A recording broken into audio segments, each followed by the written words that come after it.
Jadi waktu sampai di imigrasi di Kanada, sampai di airport nanti kita harus ke imigrasi, itu kita nukarlah satu paper itu kita tukar sama study permit sama working permit. Nah, working permitnya itulah yang itu working permit itu jenis co-op gitu loh, bukan open working permit yang buat para pekerja, tapi itu student dengan working permit in co-op gitu loh.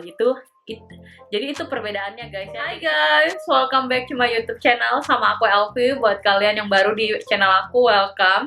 Jadi di channel aku bahas tentang gimana caranya bisa kuliah dan program kuliah dan kerja di Kanada. Atau mungkin kalian belum tahu tentang Kanada dan masih cari-cari program buat kuliah di luar negeri dengan tentunya dengan biaya yang murah, affordable, dan reasonable.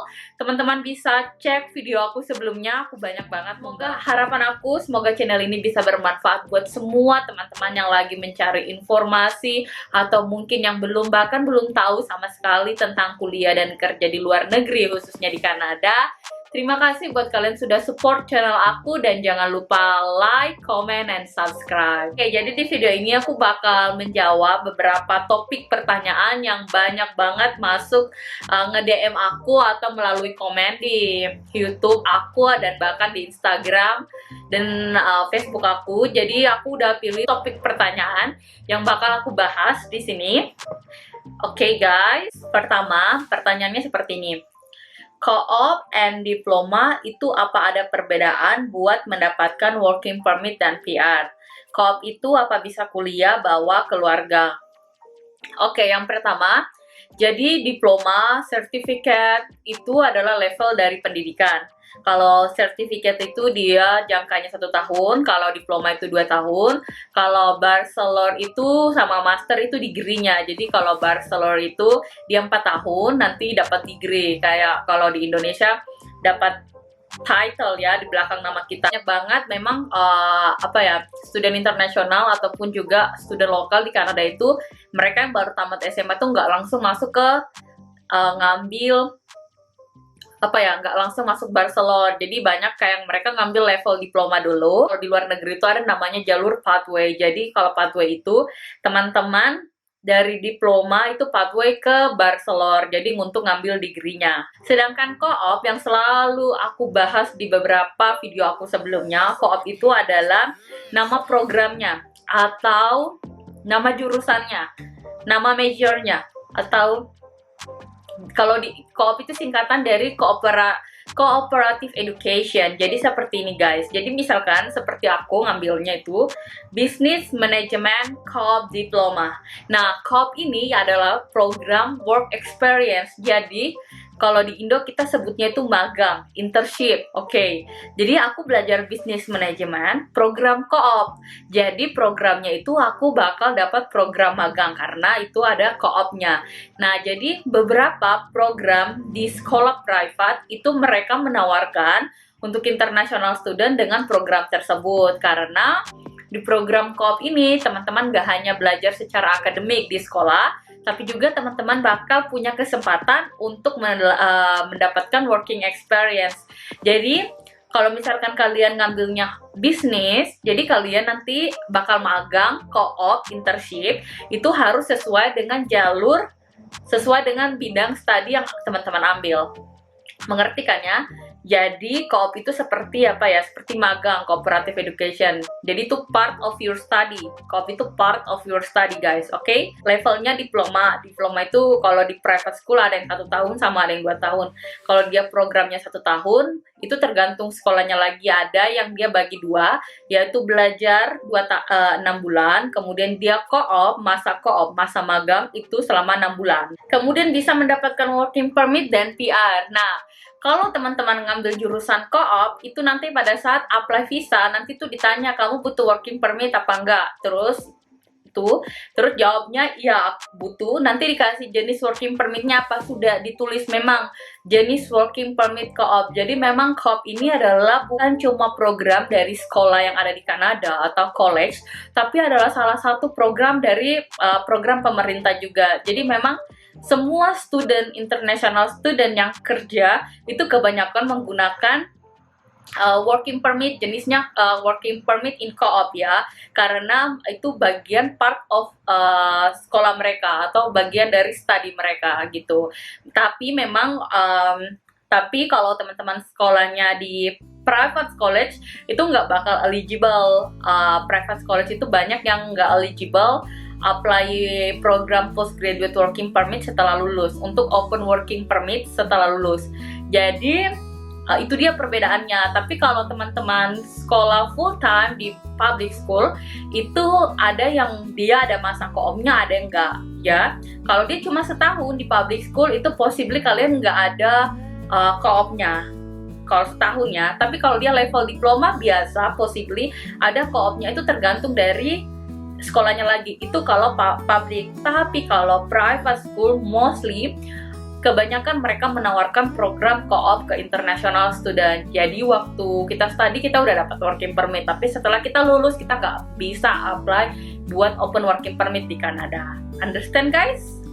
Oke, buat yang working permit. Jadi nanti teman-teman kalau teman-teman ngambil, for example teman-teman ngambil lulus di private college di Kanada, terus visanya approve nih.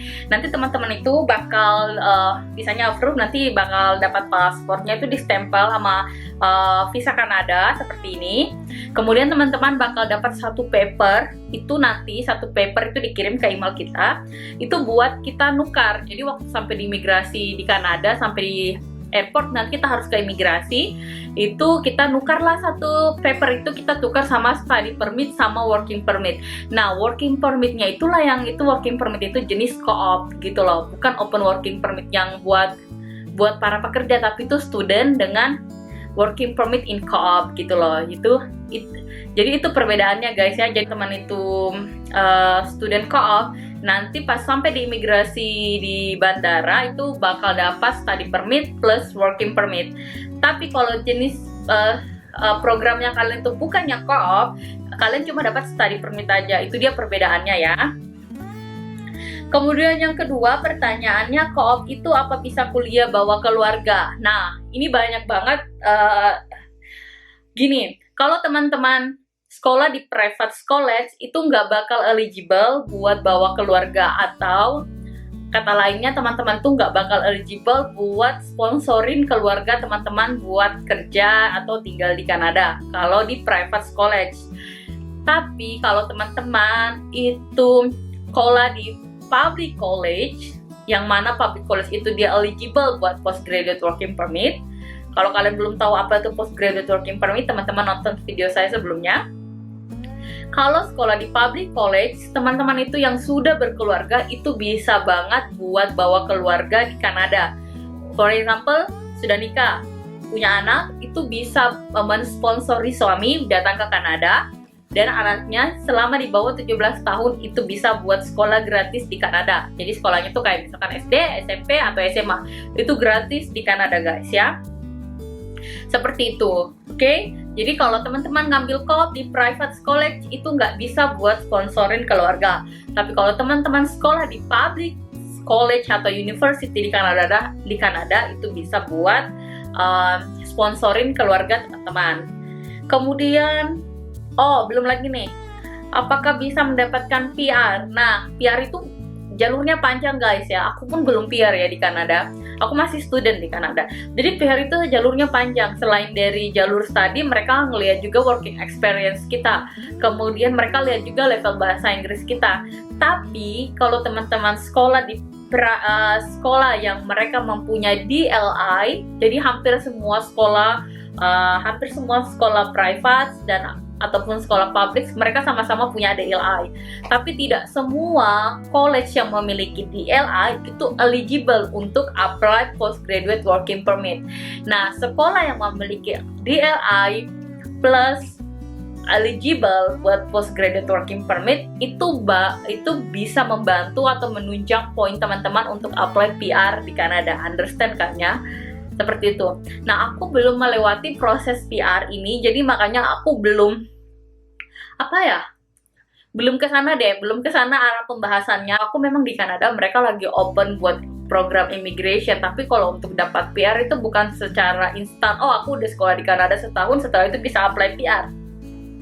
Saya tahu aku nggak segitu juga, jadi setelah kita apply sekolah di Kanada, dapat open working permit, kita harus tetap kerja seperti 2 atau 3 tahun gitu. Nanti setelah poin kita cukup, kita bisa buat apply PR, karena history working experience kita di Kanada itu menunjang juga buat poinnya guys ya. Jadi itu yang perlu teman-teman catat. Nah, ada beberapa juga memang program-program yang menawarkan langsung permanent resident di Kanada ya, kayak program immigration gitu, tapi beberapa aturan-aturan lagi, dan saya nggak bahas itu karena honestly saya belum menuju ke situ arahnya ya.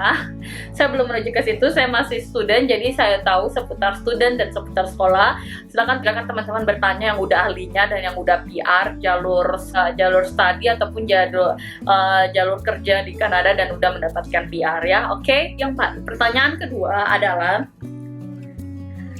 mau tanya sedikit soal pembuatan visa. Waktu kakak bikin visa, proof of fund-nya berapa ya kak? Sama kakak bikin visanya untuk study aja atau study dan working? Oke, jadi waktu aku buat visa, aku dulu jujur aku waktu ke Kanada aku pakai agent, karena memang aku nggak tahu sama sekali gimana aku nggak tahu sama sekali prosedurnya seperti apa.